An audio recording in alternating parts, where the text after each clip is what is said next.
हाँ, natural number से ना, इंटीजर से। बंदा डरता है तो सिर्फ रैशनल नंबर से। वागले, हमने तो इंटीजर सुना था, होल नंबर सुना था, नेचुरल नंबर सुना था। ये रैशनल नंबर क्या होता है वागले? Rational number. अच्छा है, आ गए अब रैशनल नंबर का फॉर्मूला पूछने। सारा टाइम तो ध्यान दिया नहीं और अब आ गए फॉर्मूला पूछने।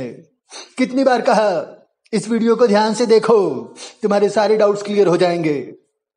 चलिए देखते हैं साथ में। Welcome to concept platform.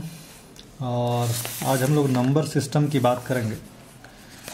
तो नंबर सिस्टम की जहाँ तक बात करेंगे, सबसे पहले हम लोग जानेंगे कि नंबर सिस्टम है क्या चीज़ और कैसे ये क्यों इवॉल्व हुआ। मतलब अगर हमारे पास पहले नेचुरल नंबर्स था, जो कि जिनको हम लोग n से डिनोट करते हैं, और वो 1 2 3 4 ये सब थे, तो क्यों हम लोग मतलब पहले नेचुरल नंबर आया, फिर होल नंबर आया, फिर इंटीजर आया, ऐसा क्यों हुआ? मतलब कहाँ से ओरिजिन कहाँ से होता है? तो ये समझने के लिए पहले हम लोग जानेंगे कि मैथ्स इवॉल्व कैसे किया। अगर जैसे जैसे मैथ्स इवॉल्व हुआ वैसे वैसे नया नया सिस्टम आते गया to make maths more complete. उसके बगैर अधूरा ही था एक तरीक़ा से आप कहिए। अगर हम लोग सिर्फ पहले नेचुरल नंबर्स की बात करें तो ये काउंटिंग नंबर था, मतलब जिस चीज़ को हम देख सकते हैं 1 2 3 4 ऐसे करके आप सिर्फ काउंट कर रहे हैं। तो natural numbers are all counting numbers, 1 2 3 4 5 as it goes on infinitely. तो फिर इंडियंस लोगों ने सोचा कि ऐसा तो नहीं है, अगर कोई चीज़ है तो ज़रूर वो आया होगा किसी ऐसे चीज़ से जो नहीं था।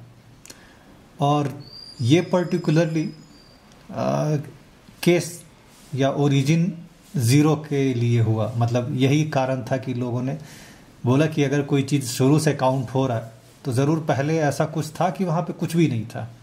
So zero was the first number. Indians ने बोला कि zero will be the first number जो नहीं एग्जिस्ट करता है, और उसके बाद से बाकी नेचुरल नंबर्स। तो होल नंबर जो स्टार्ट हुआ वो हो गया 0 1 2 3 4 ऐसे करके। तो फिर बात आया कि अच्छा, एडिशन सब्ट्रैक्शन सब कुछ तो एप्लीकेबल हो रहा है, लेकिन अभी तक सब्ट्रैक्शन में सिर्फ हम लोग देख रहे हैं कि हायर नंबर से ही लोअर नंबर घट रहा है। लेकिन ये चीज़ तो मतलब एक डेड एंड पे आ जाए कि अगर स्मॉलर नंबर से बड़े नंबर को सब्ट्रैक्ट किया जाए तो क्या हो। ऑब्वियस बात है कि अगर 4 - 3 = 1 हो रहा है तो 3 - 4 क्या होगा? तो this give rise to integer. Integer जो है वो नेगेटिव नेचुरल नंबर्स को भी इंक्लूड कर रहा है। सो -1 मतलब अगर हम पीछे से बात करें, -3 हो गया, -2 हो गया, -1 हो गया, फिर 0 हो गया, फिर 1, फिर 2, फिर 3, ऐसे करके मैथ्स इवॉल्व हो रहा है, धीरे धीरे कंप्लीट हो रहा है। मतलब ऐसा कुछ नहीं है कि आपके लिए कुछ एक अलग सा आंसर छूट गया है। तो जहाँ पर ये सारी बातें हो रही थी उसी टाइम कॉन्सेप्ट आया जनरलाइजेशन करने का। मतलब ये तो सारा एक रिप्रेजेंटेशन हो गया कि नेचुरल्स भी नंबर्स हो गया, वही होल नंबर भी हो गया, इंटीजर भी हो गया, इसी बीच में फ्रैक्शंस भी थे, डेसिमल नंबर्स भी थे। तो अब बात आ गया कि एक ऐसा स्टैंडर्डाइजेशन करने का, एक ऐसा इस तरीक़ा से चीज़ों को फाइंड करने का कि एक यूनिवर्सल हो।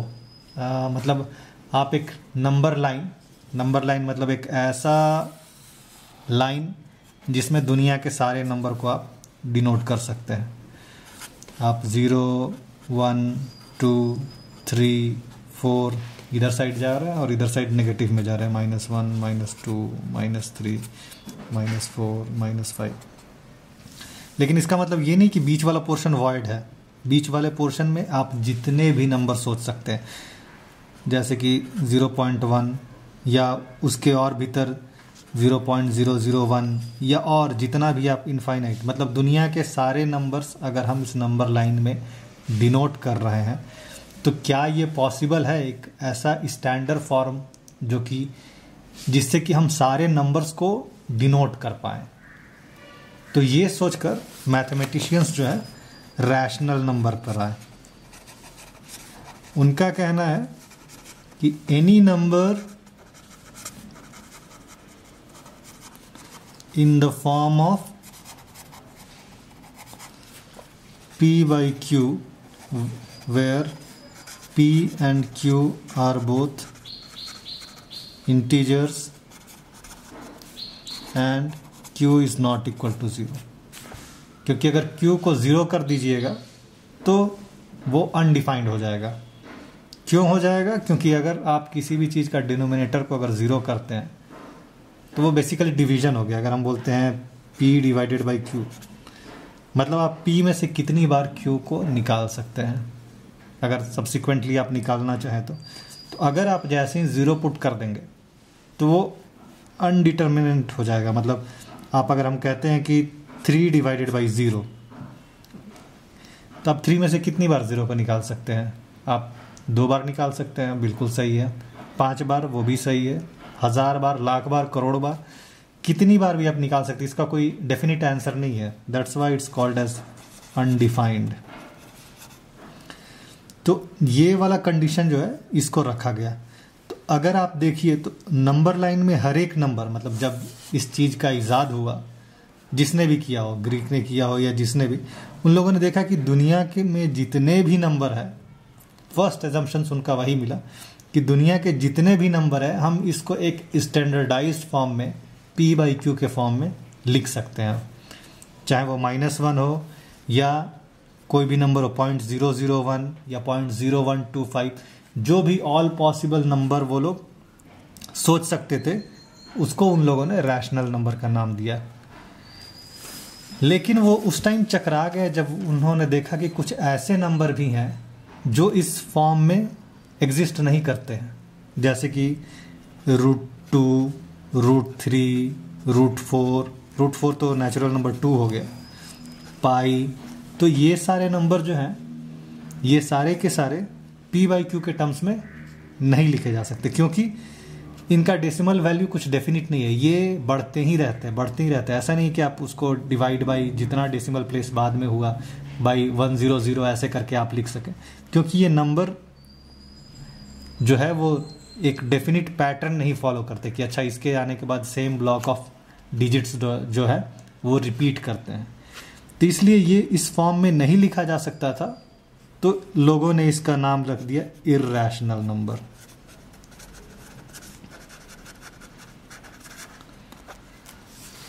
तो इसका सिंपल सा डेफिनेशन वही है, which cannot be expressed in the form of p by q where p and q are both integers and q is not equal to 0। तो ये रैशनल प्लस इर्रैशनल आया, तो इन लोगों ने देखा कि इसके थ्रू आप जो इस नंबर लाइन में जितने भी नंबर हैं, अगर आप नंबर लाइन ड्रॉ करते हैं तो इस नंबर लाइन में जितने भी ऑल पॉसिबल नंबर्स हैं उसको आप कंसिडर कर सकते हैं रैशनल प्लस इर्रैशनल नंबर।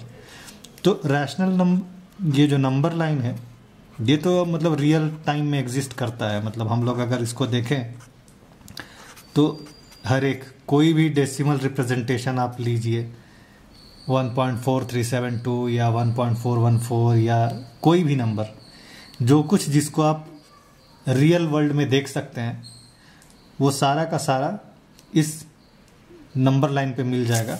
इसलिए इन लोगों ने इसका नाम दिया रियल नंबर। ये एक और ब्रॉडर सेंस हो गया, मतलब real number which consist of rational plus irrational number.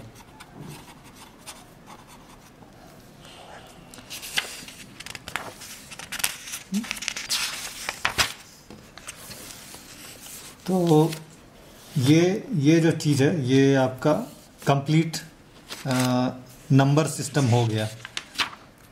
Okay, और इसमें मैं आपको बोलना चाहूँगा कि जब आप हायर क्लास में जाएंगे तो आपको एक कॉन्सेप्ट मिलेगा इमेजिनरी नंबर का भी, इसलिए क्योंकि जैसा मैंने आपको बताया इन सारे नंबर सिस्टम के होने का रीज़न सिर्फ वही है कि उनके आने से मैथ्स ज़्यादा कंप्लीट हो गया, कोई डेड एंड जैसा नहीं था।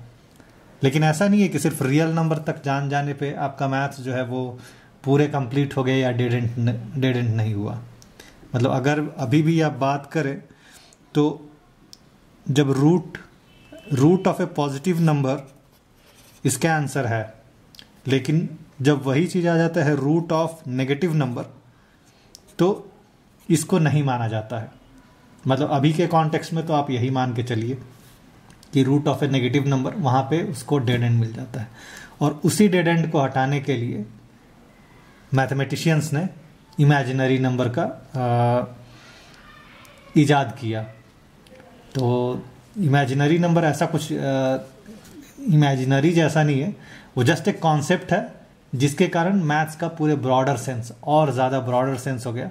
तो एक number will be consist of real number plus imaginary number, जिसको उन लोगों ने कॉम्प्लेक्स नंबर का नाम दिया। तो ये आप बाद में पढ़िएगा हायर क्लासेस में। अभी के लिए सिर्फ यही जान लीजिए कि रियल नंबर क्या है, रैशनल क्या है, इर्रैशनल क्या है। तो इस तरह से हम लोग देख रहे हैं। तो अगर हम कुछ हायरार्की अगर हम कहना चाहें तो हम कहेंगे रियल नंबर सबसे ऊपर टॉप मोस्ट में, real number consist of rational plus irrational. अब रैशनल नंबर में जो है वो सारे आपके इंटीजर, होल नंबर में ऑटोमेटिकली नेचुरल नंबर होगा ही होगा। तो ये हो गया। तो अब हम आपको कुछ ऐसी एक नॉर्मल कुछ एग्जांपल्स जैसे पूछने के लिए होता है कि क्या every whole number is a natural number. तो अगर क्या सारे होल नंबर नेचुरल नंबर है? नहीं, क्योंकि ज़ीरो का इजाद इसीलिए हुआ था। ज़ीरो नेचुरल नंबर में नहीं होता, ये एक फॉल्स होगा। क्या सभी इंटीजर रैशनल नंबर है? तो ये ट्रू है, क्योंकि सभी इंटीजर जो है वो p/q के फॉर्म में लिखे जा सकते हैं। जो एक जो नॉर्मल एक जो सवाल होता है वो हम लोग एक एक्सरसाइज NCERT का एक्सरसाइज 1.1 कर लेते हैं, ज़्यादा आसानी होगा। अगर पहला हम बात करें तो is zero a rational number, can you write in the form of p/q। तो ये करेक्ट है। Zero can be written in the form of 0/1 या 0/2 या एनीथिंग एक्सेप्ट ज़ीरो। तो this is a true statement. Find 6 natural numbers between 3 and 4। तो आपको क्या करना है कि 6 नेचुरल नंबर फाइंड करना है, 6 रैशनल नंबर फाइंड करना है, 6 रैशनल नंबर बिटवीन 3 and 4। तो आपको करना कुछ भी नहीं है, आपके लिए 2 तरीका है। एक जो नॉर्मल NCERT में भी जैसा कि बताया गया, एक तो ये है कि आप मिडिल पॉइंट, मतलब आप जैसे एक लाइन नंबर लिख रहे हैं, एक लाइन लिख रहे हैं और इसके बीच में 3 और 4 डिनोट कर दिए हैं। तो मिड पॉइंट फाइंड करने का तरीका है 3 + 4/2, जो कि ये मिड पॉइंट हो जाएगा। अब इसके और इसके बीच में भी आप मिड पॉइंट फाइंड कर सकते हैं सेम तरीका से। मतलब ये जो है वो हो गया 7/2। अब 3 + 7/2 आप करिएगा तो इसके बीच वाला मिड पॉइंट आ जाएगा 3 + 7/2 दैट इज इक्वल टू 13/2। यहाँ पे आ गया। आप चाहें तो इन दोनों के बीच में भी एक और नंबर निकाल सकते हैं 4, या ये भी मिडिल पॉइंट हो जाएगा 7/2 + 4 दैट इज इक्वल टू 15/2। तो आपको कितना नंबर मिल गया 1, 2, 3। आप चाहें तो इन दोनों के बीच में फिर से सेम लॉजिक से आप इन दोनों के बीच का मिडिल पॉइंट निकाल दीजिए इन दोनों के बीच का एक मिडिल पॉइंट निकाल दीजिए, ये आपके ऊपर है। ये थोड़ा टीडियस है। सिंपल तरीका तो यही है कि अगर आपको पूछा जा रहा है 3/4 के बीच में 6 नेचुरल नंबर का, तो आप एक नंबर हाइयर लीजिए और इन दोनों नंबर को उस रैशनल नंबर के टर्म्स में लिखिए। मतलब अगर 3/4 है, 6 रैशनल नंबर लिखा गया तो हम इसको मल्टीप्लाई कर देंगे 7/7। वो इसलिए कि हम इसको लिख रहे हैं उस टर्म्स में, मतलब 21/7 हो गया और दूसरा हो गया 4 × 7/7 दैट इज इक्वल टू 28/7। तो हमारे पास नंबर हो गया 21/7, 22/7, 23/7, 24/7, 25/7, 26/7, 27/7 एंड 28/7। तो ये एक तरीका है। सेम अगर क्वेश्चन नंबर 3 की भी बात करें, अगर हम बोलते हैं question number 3, find 5 rational numbers between 3/5 and 4/5। Same concept वही है। अगर 5 पूछा है तो हम लोग 6 लेंगे और 3/5 को हम लोग 6/6 और ये 4/5 को हम लोग उसके टर्म्स में लिखेंगे 6/6 दैट इज इक्वल टू 36/30 और ये हो जाएगा 24/30 और 3/6 सॉरी 36 हम कह रहे हैं 18/30 और 24/30। तो हम लोग लिख सकते हैं 18/30, 19/30, 20/30, 21/30, 22/30, 23/30 देन 24/30। तो ये आपके 5 रैशनल नंबर यहाँ पे मिल जाएंगे। और अगर हम क्वेश्चन नंबर 4 की बात करेंगे तो ये जस्ट ट्रू फॉल्स स्टेटमेंट है। हम क्वेश्चन नंबर 4 की बात करेंगे तो ये एक ट्रू फॉल्स स्टेटमेंट है और इसका आपको रीज़न देना है। Every natural number is a whole number. तो ये पहला जो है आंसर इसका ट्रू होगा, क्योंकि होल नंबर बना ही था नेचुरल नंबर प्लस 0। सेकेंड की बात करेंगे, every integer is a whole number. ये गलत है क्योंकि होल नंबर का काउंटिंग 0 से होता है, नेगेटिव उसमें इंक्लूडेड नहीं होते हैं, तो ये फॉल्स होगा because -2, -3 etcetera are not a whole number. Third की बात करेंगे, every rational number is a whole number. तो ये फॉल्स है क्योंकि rational number is of the form of p/q। तो जैसे 2/3 या -5/4 ये सारे जो रैशनल नंबर है ये कोई होल नंबर नहीं है। तो ये बात हुआ। तो आज के लिए इतना है। अब तो हम लोग नेक्स्ट एक्सरसाइज भी कर लेंगे। एक्सरसाइज 1.2। तो सिर्फ समझने की कोशिश करेंगे कि क्या है, उसी के थ्रू हमारा कॉन्सेप्ट क्लियर हो जाएगा। हमें ज़्यादा इसमें मेहनत करने की ज़रूरत नहीं है। अगर हम फर्स्ट क्वेश्चन की बात करें, state every rational number is a real number. तो ये ट्रू है क्योंकि real number consist of rational plus irrational, ये मैंने बताया भी था। अगर सेकेंड की बात करें, every point in the number line is of the form √m where m is a natural number. तो ये गलत है क्योंकि हर एक लाइन जो है नंबर लाइन वो √m के फॉर्म में नहीं है। जैसे कि अगर हम कोई फ्रैक्शन मतलब अगर कोई 2/3 के टर्म्स में लिखते हैं, क्योंकि नंबर लाइन में जैसे 2/3 हो गया, ये एक वैलिड नंबर है, तो ये किसी √m के फॉर्म में नहीं होता है। तो इसलिए ये कहना गलत होगा। So it's false. अगर हम लोग थर्ड पॉइंट की बात करें, every real number is an irrational number, ये भी फॉल्स होगा क्योंकि real number consist of rational plus irrational. अब सेकेंड की बात करेंगे, are the square root of all positive integers irrational. तो सभी पॉजिटिव इंटीजर का जो स्क्वायर रूट है वो इरैशनल होता है क्या? बोला नहीं, क्योंकि मान लीजिए फॉर एग्जांपल हम √25 लिखते हैं, इसका स्क्वायर रूट 5 होगा, which is a natural number. तो नेचुरल नंबर, तो ये रैशनल नंबर ही है, इसमें ऐसा कुछ नहीं है कि ये इर्रैशनल नंबर होगा। हर एक नंबर का पॉजिटिव इंटीजर का स्क्वायर रूट इर्रैशनल हो, ऐसा कुछ नहीं है। Number 3, show how root 5 can be represented on the number line. तो ये एक सिंपल चीज़ है, मैं आपको बताना चाहता था कि किसी भी जो चीज़ है, आप किसी भी अंडर रूट स्क्वायर ये सब जैसा नंबर है, उसको आप नंबर लाइन पे बिल्कुल आप जो है वो रिप्रेजेंट कर सकते हैं यूजिंग पाइथागोरस थ्योरम।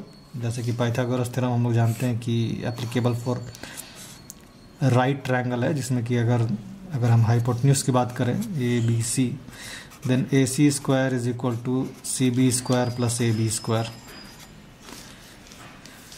तो अगर रूट 2 अगर हम लोग पहले डिफाइन करें रूट 2, तो अगर हम यूनिट सर्कल, अगर यूनिट लेंथ ले लेते हैं 1 का, और 1 यूनिट लेंथ में अगर एक परपेंडिकुलर हम खींचे और ये भी डिस्टेंस अगर 1 हो, तो हाइपोटेन्यूज जो है इस फार्मूले से A C is equal to under root C B square plus A B square, that is equal to under root 1 square plus 1 square, that is equal to under root 2।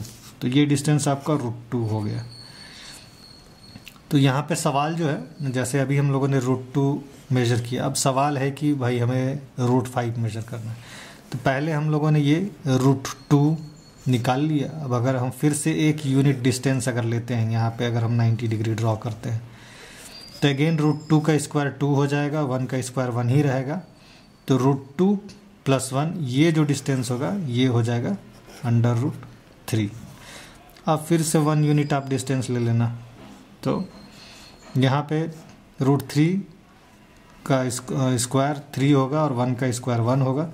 तो ये जो डिस्टेंस होगा ये आपका हो जाएगा रूट 4, मतलब ये 2 हो जाएगा डेफिनेटली। और आप फिर से, मतलब ये रूट 4 हो जाएगा, आप फिर से 1 यूनिट डिस्टेंस ले लेना, और यहाँ वाला जो आपको डिस्टेंस आएगा, क्योंकि ये 1 होगा, 4 + 1 ये रूट 5 हो जाएगा। लेकिन इतना ज़्यादा करने की ज़रूरत नहीं, मतलब अगर सीधे हम लोग फार्मूला ले ही रहे, तो अगर हम बोले कि अगर ये नंबर लाइन है और ये 0 है, तो यहाँ पे ही अगर हम 2 डिस्टेंस ले लें, यूनिट के जगह अगर हम यहाँ पे 2 डिस्टेंस ले लेते हैं, 2 यूनिट्स, तो ये 2 स्क्वायर, और यहाँ पे अगर 1 यूनिट ले लेते हैं, 2 स्क्वायर प्लस 1 हो जाएगा रूट 5। आप डायरेक्टली सीधे यहाँ से भी बोल सकते हैं। तो आपको करना क्या है कि ये आपका डिस्टेंस तो निकलेगा, लेकिन इसका वैल्यू नंबर लाइन पे क्या होगा, तो आपको एक आर्क यहाँ से ड्रॉ करना होगा जो कि नंबर लाइन पे कहीं गिरेगा। That is the value of, यहाँ पे जैसे कि आपने रूट 2 डिस्टेंस तो निकाला, लेकिन नंबर लाइन पे क्या डिस्टेंस होगा, तो वो आपको एक आर्क बताएगा कि रूट 2 का आपका वैल्यू क्या हुआ। रूट 3 है तो रूट 3 का वैल्यू क्या हुआ, ये आपको नंबर लाइन पे आर्क गिराना हो। तो अगर रूट 5 यहाँ पे है, तो आपको फिर एक आर्क ड्रॉ करना होगा, that will be the representation of root 5 on the number line. तो यही है। उसके बाद ज़्यादा कुछ नहीं है आपको। जैसे ये अगर सिर्फ कॉन्सेप्ट की बात करें, एक्सरसाइज प्रॉब्लम तो है, लेकिन अगर सिर्फ कॉन्सेप्ट की बात करें, तो जो नेक्स्ट टॉपिक है वो है कि real number and their decimal expansion. Real number and their decimal expansion. तो मतलब लोगों ने देखा कि जो जितने भी नंबर है, मतलब रैशनल नंबर, वो या तो वो ज़ीरो में एंड हो जाते हैं, या फिर वो एक डेफिनिट पैटर्न पर आके स्टॉप हो जाते हैं। मतलब अगर हम बात करें जैसे कि 10/3, तो इसका डेसिमल एक्सपेंशन हो जाएगा 3.333, ये इंडलेसली जाएगा। मतलब ये एक रेकरिंग हो गया, रेकरिंग आकर यहाँ पे ख़त्म हो जा रहा है। 3.333 ये चलता जा रहा है। या अगर हम लोग जैसे लिख रहे हैं 7/8, तो ये क्या हो रहा है 0.875, ये प्योरली फिनिश हो जा रहा है, ये कोई रेकरिंग नहीं है।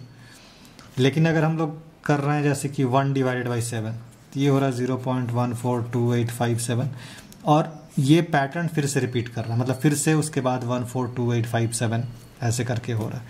तो जितने भी रैशनल नंबर है वो इन्हीं कैटेगरी में फॉल करते हैं, मतलब या तो वो उनका रिमाइंडर 0 हो जाएगा, या फिर वो एक पर्टिकुलर ब्लॉक के रूप में वो सेम चीज़ रिपीट करते रहेंगे। तो वो जितने भी नंबर है वो डेफिनेटली रैशनल नंबर के फॉर्म में रिप्रेजेंट हो सकते हैं। लेकिन जिन नंबर का डिवीज़न पे जो है उसके डिजिट्स यूनिक आते रहते हैं, हर वक्त यूनिक है। अगर हम बात करें जैसे कि पाई जो हो गया 3.14, ऐसे करके आपको चलते रहेगा हर एक डिजिट। ऐसा कुछ नहीं है कि कुछ समय जाने के बाद इसके डिजिट रिपीट करते जाएं। तो अगर अभी की बात करें तो पाई के ट्रिलियंस ऑफ वैल्यूज़ निकाले गए हैं। तो ऐसे वैल्यूज़ मतलब क्योंकि उनका कोई डेफिनिट नंबर नहीं है, वो नंबर्स बढ़ते ही जा रहे हैं। You cannot convert those numbers into in the form of p/q। और यही मतलब वही एक तरीका था जिसके कारण कि इसको हम लोग कह नहीं सकते हैं कि ये मतलब रैशनल नंबर है या इरैशनल नंबर है। तो वही है कि अगर कोई भी जो रैशनल नंबर है या तो उसका रिमाइंडर 0 होगा या उसका रिमाइंडर जो है 0 नहीं होगा, लेकिन उसके डिजिट्स जो है वो रेकरिंग होने लगेंगे। सो इट्स उसको कहते हैं कि those are non terminating recurring decimal expansions. तो वही है नॉन टर्मिनेटिंग, मतलब वो तो ख़त्म तो नहीं होंगे क्योंकि 3.333 ऐसा चलते जा रहा है। तो ये रेकरिंग है और मतलब ये नॉन टर्मिनेटिंग है, टर्मिनेट नहीं कर रहा है, और ये रेकरिंग है, बार बार वही सेम चीज़ रिपीट हो रहा है। लेकिन इरैशनल नंबर के केस में वो चीज़ नहीं होता है। इरैशनल नंबर के सारे डिजिट जो है यूनिक होते हैं।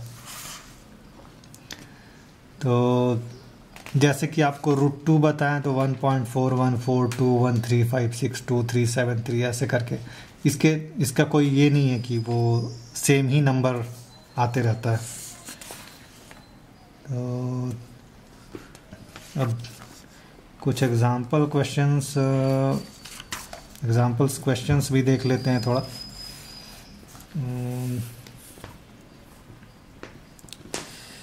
जैसे कि एक नॉर्मल एग्जांपल है कि represents 3.142678 is a rational number, आपको बताना है। तो अगर ये डेफिनिट है तो हम लोग जैसे ही इसको डेसिमल हटाएंगे तो बाई 10000 ऐसे करके हम लोग लिख देंगे और ये पता चल जाएगा कि ये नॉन टर्मिनेटिंग। मतलब हम लोग एक्सरसाइज क्वेश्चन में इस चीज़ को देखेंगे फिर से। और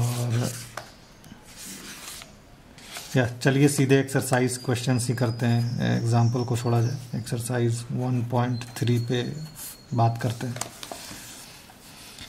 एक्सरसाइज में कुछ हम लोग ही देखेंगे, सारे के सारे नहीं करेंगे। अगर फर्स्ट वाले की बात करें तो you represent right the following number in decimal form. तो अगर 36 डिवाइडेड बाई 100 है तो इसको डेसिमल फॉर्म में आपको कुछ नहीं करना है, आपको 100 से डिवाइड करना है। तो 2 डेसिमल पॉइंट्स हम लोग मूव कर देंगे, सो इट विल बिकम 0.36। ये सिंपल है, इसमें आपको कुछ डाउट नहीं होना चाहिए। अगर डाउट है तो पूछिएगा। अगर हम सेकंड क्वेश्चन की बात करें तो यहाँ पे लिखा हुआ है कि 1/7 इज इक्वल टू 0.142857 और ये एक रेकरिंग है 1/7। Can you predict what the decimal expansion of 2/7। तो भाई अगर 2/7 है मतलब ये क्या है, 2 × 1/7 है। तो आपको कुछ नहीं करना है, आपको मल्टीप्लाई करना है इसके साथ। तो हमको लगता है कि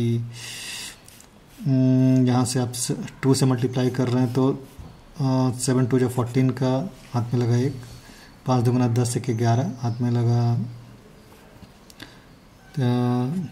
11 का हाथ में लगा 1, 8 × 2 = 16, 17 के साथ हाथ में लगा 1, 2 × 2 = 4, 1 = 5 एंड 4 × 2 = 8, 1 × 2 = 2। तो आपका जो आंसर आएगा वो आ जाएगा 0.285714। तो यहाँ भी आपको 14 से ये वाला जो रेकरिंग पोर्शन है वो वहाँ से आपका शुरू हो रहा है। ये नंबर जो है 0.2857 आ गया, लेकिन 1/4 के बाद यहाँ पर जो आपका नंबर होगा ये फिर से वही रिकरिंग ब्लॉक फिर से होगा। आप 3/7 करिएगा तब भी आपको वैसा ही आएगा कि कुछ वैल्यूज़ डिफ़र हो जाएंगे, लेकिन उसके बाद जाके वो फिर से रिकरिंग शुरू हो जाएगा। तो सेम चीज़ है 4/6, 6/7 और वटेवर। तो यही है आपका कि रिकरिंग ख़त्म नहीं होगा, रिकरिंग तो चलता ही रहेगा। Can you predict what the decimal expansion? तो प्रेडिक्ट करने का वही मतलब है कि अगर आप एक वैल्यू जान रहे हैं तो आप जस्ट मल्टीप्लाई करिएगा, आपको डिवाइड करने की ज़रूरत नहीं है। तो आप बता सकते हैं कि बाद में द रिकरिंग विल कंटिन्यू। तो हम लोग क्वेश्चन नंबर 3 की ओर आते हैं। Express the following in the form of P/Q where P and Q are integers and Q is not equal to 0। तो यहाँ पे रिकरिंग को हमको डेसिमल फॉर्म में कन्वर्ट करने के लिए बोला गया है। तो अगर 0.6 है, देखिए यहाँ पे आपको कुछ ज़्यादा नहीं करना है, ये जस्ट एक ट्रिक है। ट्रिक इन द सेंस आपको यही सोचना है कि ये जो रिकरिंग है ये कुछ ऐसा है जिसको आपको सब्ट्रैक्ट करके ज़ीरो करना है। ठीक है, आपको जस्ट इसी बात का ध्यान रखना है कि रिकरिंग जो है कुछ ऐसा है जिसको आपको सब्ट्रैक्ट करके ज़ीरो करना है। तो अगर हम x को 0.6 बार अगर रिप्रेजेंट कर रहे हैं, विच इज़ एक्चुअली 0.6666 ऐसे करके है, तो आप अगर इसको 10x करते हैं तो डेफिनेटली डेसिमल एक पॉइंट इधर साइड मूव कर जाएगा, तो 6.6 बार हो जाएगा। तो अब देखिए अगर आप इन दोनों को घटा देते हैं तो ये और ये दोनों कट जाएगा। आपको बस इसी चीज़ का ध्यान रखना है। तो 10x अगर आप इसको सब्ट्रैक्ट कर देते हैं, मतलब अगर हम इसको 1 से रिप्रेजेंट करें और इसको 2 से रिप्रेजेंट करें, सब्ट्रैक्टिंग 1 फ्रॉम 2, तो 10 - 1 होने से 9x हो गया और 6.6 - 6 होने से 6 हो गया। तो x is equal to 6 divided by 9 that is equal to 2/3। यही है इसका डेसिमल नंबर। अब हम लोग अगर दूसरे वाले क्वेश्चंस की बात करें, सेकेंड वाले सम में यहाँ जो क्वेश्चन है यहाँ पे आपको 0.47 बार जो है इसको आपको P/Q के फॉर्म में रिप्रेजेंट करना है, मतलब रैशनल नंबर के टर्म्स में लिखना है। तो करना कुछ भी नहीं है आपको, जैसा कि मैंने पहले भी बताया था, आपका इंटेंशन यही है कि ये जो डिजिट जिस पे भी ब्लॉक, मतलब जो भी रिकरिंग ब्लॉक है, उसको एक सेपरेट टर्म जैसा मान के आपको उसको सब्ट्रैक्शन के थ्रू एलिमिनेट करना है। तो हम लोग क्या करते हैं, x इज इक्वल टू 0.47 बार लिख रहे हैं। अगर हम इसको 10 से मल्टीप्लाई कर रहे हैं तो क्या आ रहा है, 10 से मल्टीप्लाई कर रहे हैं तो हमको आ रहा है 4.7 बार। तो इन दोनों को घटाने पे आप देखिए, इन दोनों को घटाने पे क्या आपका ये वाला चीज़ एलिमिनेट होगा? बिल्कुल नहीं होगा, क्योंकि यहाँ जो ब्लॉक है यहाँ 7 बार पे लगा हुआ है और दूसरे में ब्लॉक 4 के बाद 7 बार पे लगा हुआ है। तो कोई दिक्कत नहीं है, आप इस टर्म को ऐसे ही रहने दीजिए। आप इसको 100x लिखिए। 100x, अगर 100x की बात कर रहा है तो क्या हो रहा है, ये 2 डेसिमल प्लेसेस मूव कर जाएगा, मतलब 47.7 बार हो जाएगा। तो आपको ऐसा नहीं है कि आपको सिर्फ इन्हीं दो के बीच में डिवाइड करने की ज़रूरत है, ये भी सेम रिप्रेजेंटेशन है इसी चीज़ का और ये भी सेम रिप्रेजेंटेशन है। तो इन दोनों के केस में डेसिमल के बाद दोनों 7 बार हो गए, तो आप इन दोनों को सब्ट्रैक्ट करिए। 90x is equal to 47 - 4 that is 43 और x is equal to 43 divided by 90। As simple as that. क्योंकि ये थोड़ा कंफ्यूजिंग होता है, मैं आपको एक और एग्जाम्पल क्वेश्चन जो है एनसीईआरटी में जो दिया हुआ है, मैं आपको इस तरीक़ा से फिर से आपको बता के दिखाता हूँ। एग्जाम्पल नंबर 9, एग्जाम्पल 9 में ये क्वेश्चन था कि आपको रिप्रेजेंट करना है 0.235 बार को रिप्रेजेंट करना है P/Q के फॉर्म में। तो सिंपल है, हम लोग मानेंगे x इज इक्वल टू 0.235 बार। अगर आप इसको 10x लिखते हैं तो क्या होगा, 10x लिखने पर 2.35 बार हो जाएगा। उसके बाद 100x में जाइएगा तो आपका क्या होगा, 2 एक और डेसिमल पॉइंट बढ़ जाएगा। लेकिन आपके डेसिमल के बाद वाला जो चीज़ है वो नहीं एलिमिनेट होगा।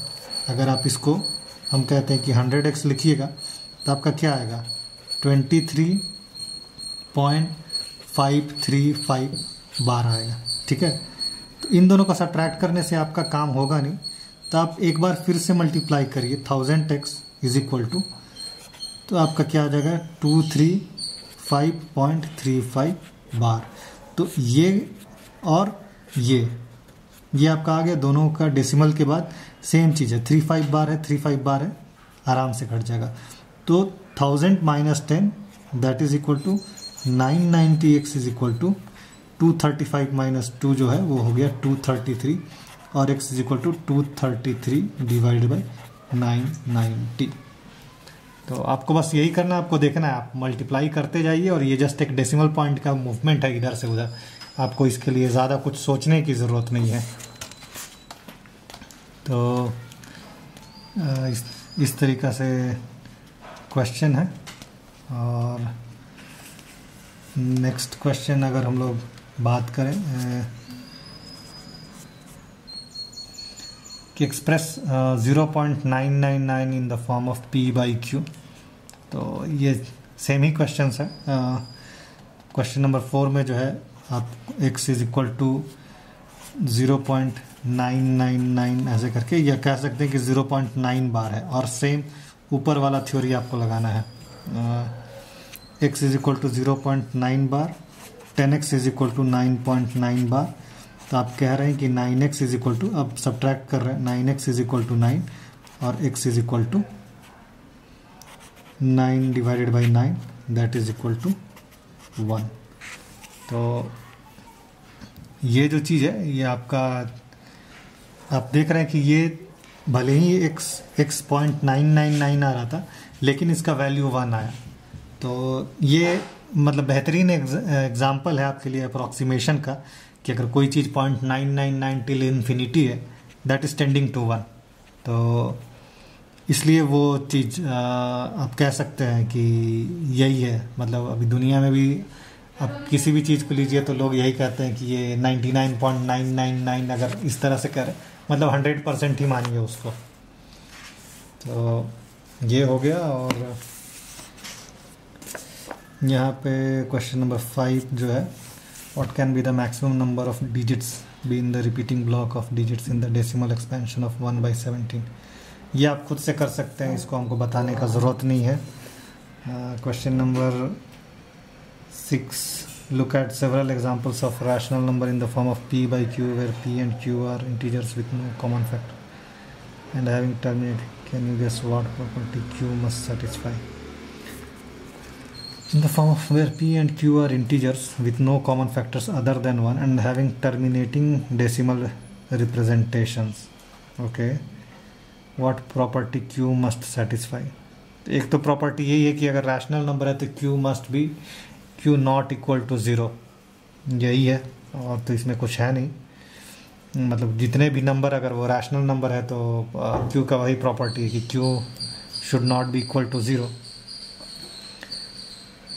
Having terminating decimal representation. तो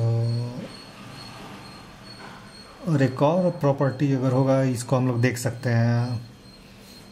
what can you guess what property Q must satisfy? Okay, ये क्वेश्चन नंबर 6 पे हम लोग बाद में भी आके चेक कर लेंगे, कोई बात नहीं है। अगर क्वेश्चन नंबर 7 की बात करें, find 3 different irrational number between the rational number 5 divided by 7 and 9 divided by 11। तो ये जो चीज़ है आपको ज़्यादा कुछ नहीं करना है, आपको इन दोनों नंबर को डेसिमल के टर्म्स में लिखना है। अगर हम 5 डिवाइडेड बाई 7 की बात करें तो आपको ज़्यादा कुछ नहीं, पहले आप डेसिमल टर्म्स में लिखिए। 5 डिवाइडेड बाई 7 अगर है तो दैट इज़ 0.714, अगर 3 डेसिमल या 4 डेसिमल प्लेसेस तक की बात करें, और 9 डिवाइडेड बाई 11 की बात करें तो ये हो जा रहा है 0.8181, ऐसे करके ये ब्लॉक है। तो इसके बीच में आपको रैशनल नंबर लिखना है। तो आपको ज़्यादा कुछ नहीं करना है, आपको बस एक पैटर्न बनाना है और आपको ऐसा कुछ करना नहीं है। अगर आप 714 की बात कर रहे हैं तो ऑब्वियसली एक नंबर ग्रेटर ले लीजिए, मतलब आप 0.72 ले लीजिए, 724 ऐसे करके ले लीजिए, और उसके बाद पहली बार लिखिए 01, फिर सेम नंबर को लिखे 724 001। अब देख रहे हैं, पहले आप 01 लिखे, फिर आपने उसको दो ज़ीरो और बढ़ा दिया 001, उसके बाद फिर से लिखा 724, उसके बाद 0001। मतलब आप बस इंक्रीजिंग करते जा रहे हैं। आप कह रहे हैं कि ये पैटर्न रिपीट नहीं हो रहा है, आपका और कोई उद्देश्य नहीं है, आपको बस यही कहना है कि अच्छा ये एक नंबर है और ये ऑब्वियसली जो है डेसिमल, मतलब ये नंबर लाइन पे रिप्रेजेंट करेगा। तो आप n नंबर ऑफ लिख सकते हैं, 0.73 के बाद आप फिर से 001 001 0001, या कोई भी ऐसा पैटर्न बस आपको रिप्रेजेंट करना है कि ये यूनिक है और कुछ नहीं है। तो ये कोई बहुत बड़ा चीज़ नहीं है। आप ऑब्वियसली इसका कोई डेफिनेट आंसर नहीं है, आपको जस्ट एक पैटर्न रिप्रेजेंट करते जाना है। उसके बाद अगर हम क्वेश्चन नंबर 9 की बात करें तो classify the following number as rational. Question number 9 की बात करेंगे हम लोग, classify the following numbers as rational और इर्रेशनल। तो देखेंगे हम इसको, पहला वाला है √23। तो ये रूट नंबर है और ये जो है ये इर्रेशनल होगा, इसलिए क्योंकि इसका रूट जो है वो नेचुरल नंबर नहीं है, तो ये इर्रेशनल कहलाएगा। √225 जो है दैट इज इक्वल टू 15, तो 15 इज़ अ नेचुरल नंबर, सो ये रैशनल होगा। थर्ड जो है 0.3796, ये जो नंबर है ये डेफिनिट है और ये यहाँ पे ही एंड हो गया है, तो ये नॉन टर्मिनेटिंग डेसिमल रिप्रेजेंटेशन इसका हो रहा, तो ये जो है ये रैशनल होगा डेफिनिट, क्योंकि ये इसका मतलब ये टर्मिनेटिंग है और ये टर्मिनेटिंग है, इसलिए रिकरिंग होगा। मतलब हम लोग जानते हैं कि रैशनल नंबर जो है वो या तो टर्मिनेटिंग होगा या नॉन टर्मिनेटिंग बट रिकरिंग होगा, और जो नॉन टर्मिनेटिंग और नॉन रिकरिंग होता है वही इर्रेशनल होगा। आगे देखेंगे, जैसे फोर्थ वाला भी अगर हम देखें 7.478478, तो ये क्या हो रहा है, ये एक पर्टिकुलर पैटर्न है 7.478, ये जो है ये नॉन टर्मिनेटिंग लेकिन रिकरिंग है, नॉन टर्मिनेटिंग रिकरिंग है। अगर फिफ्थ नंबर को देखो तो 1.10 100 100, तो ये जो है ये नॉन टर्मिनेटिंग और नॉन रिकरिंग है, non terminating non recurring, so this will be A irrational number. अच्छा, तो ये हो गया।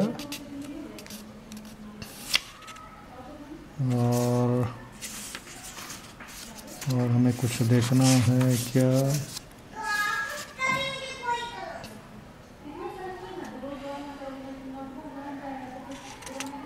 the following इसी एक्सरसाइज का क्वेश्चन नंबर 6 जो था उसमें हम लोग को थोड़ा डाउट था। Look at several examples of rational number in the form of p by q where p and q are integers with no common factors other than 1। तो अगर जैसे हम लोग लिखते हैं 3/5 या 6/7 या 1/3, तो जैसे 1/3 होता है 0.333, ये मतलब ये नॉन टर्मिनेटिंग बट रिकरिंग हो गया। क्योंकि 1/7, 1/3 ये सारे जो है ये सब non terminating but recurring decimal number है, हम लोगों ने एक्सरसाइज में देखा है। तो एक नॉर्मल चीज़ ये है कि अगर यहाँ पे जो क्वेश्चन पूछा गया है, look at several example of rational number in the form of p/q where p and q are integers with no common factors other than 1 and having a terminating decimal representation। तो अगर terminating decimal representation है, decimal representation है, तो उसका जो denominator होगा, the denominator must be multiple of 2 और 5 और बोथ। क्योंकि अगर 2 हुआ तब तो ठीक है, वो आप दोनों ऊपर नीचे इंटू 5 अगर आप कर देते हैं तो ऑब्वियसली जो है वो 10 में कन्वर्ट हो जाएगा और उसका डेसिमल आपको आ जाएगा। अगर 5 हुआ तब भी आप इंटू 1/2 अगर ऊपर नीचे कर दे रहे हैं तो 10 में कन्वर्ट हो जाएगा, वो डेसिमल में रिप्रेजेंट हो जाएगा। और अगर दोनों होता है 2 × 5 वो ऑब्वियसली 10 के टर्म्स में हुआ। तो ये आपके साथ मतलब ये कॉमन ऑब्जर्वेशन है। तो वही है कि अगर टर्मिनेटिंग डेसिमल रिप्रेजेंटेशन है तो उसका जो डिनोमिनेटर होगा मस्ट बी मल्टीपल ऑफ 2 और 5 और बोथ। तो ये था इसका आंसर। तो आई होप आपको पसंद आया होगा। तो बताइए हमें आपको कैसा लगा। Please like, share and subscribe and thank you.